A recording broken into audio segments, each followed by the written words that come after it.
রিষড়ায় রামনবমীর মিছিলকে ঘিরে অশান্তি হয়েছিল গতবার। দোকানপাট ভাঙচুর, আগুন দেওয়া থেকে শুরু করে আক্রান্ত হয়েছিল অনেকেই। রেলগেট ভেঙে আগুন দেওয়া হয়েছিল। রাজ্যপাল ঘটনার সরজমিনে তদন্তে এসেছিলেন রিষড়ায়। ঘটনার এনআইএ তদন্ত শুরু হয় আদালতের নির্দেশে। এবার চন্দননগর পুলিশ রিষড়ার সেই রামনবমীর রুট পরিবর্তন করতে বলেছিল উদ্যোক্তাদের। বাঙুর পার্ক থেকে শুরু করে এনএস রোড হয়ে জিটি রোড, মৈত্রী পথের সামনে দিয়ে মাহেশ পর্যন্ত প্রায় 3.5 কিলোমিটার যে রুট থাকে সেটা পরিবর্তন করে রিষড়া রেল লাইন বরাবর 4 নম্বর গেট হয়ে মাহেশে যাওয়ার প্রস্তাব দিয়েছিল পুলিশ। উদ্যোক্তারা তা না মেনে হাইকোর্টে যায়। হাইকোর্ট পুরনো রুটেই শোভাযাত্রার অনুমতি দেয় কয়েকটি শর্তে। শোভাযাত্রা দুটোই শুরু করে 5টার মধ্যে শেষ করা। 200 জনের বেশি শোভাযাত্রায় থাকবে না। যে এলাকা দিয়ে শোভাযাত্রা যাবে সেখানে সিসি ক্যামেরা থাকতে হবে। হ্যান্ডিক্যাম, বডি ক্যামেরা, ড্রোনের মাধ্যমে নজরদারি চালাতে হবে। প্রত্যেক শোভাযাত্রা মিছিলে 20 জন স্বেচ্ছাসেবকের নাম আগে থেকে পুলিশকে জানাতে হবে।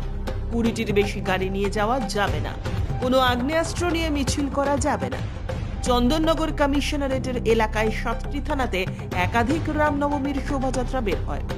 রিষড়ার পাশাপাশি শ্রীরামপুর, উত্তরপাড়া, ডানকুনি, ভদ্রেশ্বর, চন্দননগর এবং চুঁচুড়া থানা এলাকায় 17 থেকে 21 তারিখ এই শোভাযাত্রাগুলি হবে।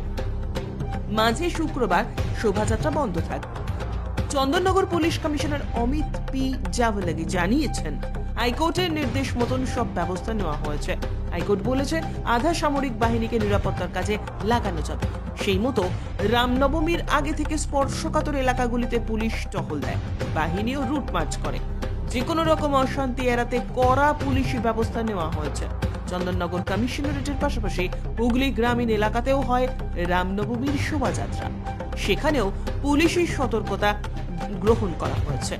রামনবমীর পর হনুমান জয়ন্তী উপলক্ষে যাতে কোনো অপ্রীতিকর ঘটনা না ঘটে তার জন্য প্রস্তুত আছে পুলিশ। ওখানে আমরা রুট মার্চ করেছি। এছাড়া বিভিন্ন জায়গায় উত্তরপাড়া, ডানকুনি, শ্রীরামপুর, রিষড়া, এদিকে ভদ্রেশ্বর, চন্দননগর, চুঁচুড়া সব জায়গাতে আমাদের রুট মার্চ হয়েছে।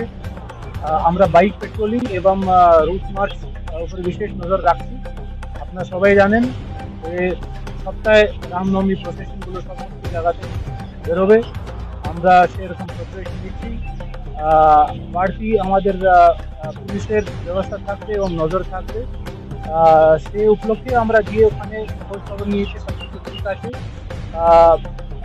সকলকে একটা খবর দেওয়া হয়েছে যে সবাইকে জিজ্ঞেস করা হয়েছে কি পরিস্থিতি কেমন আছে।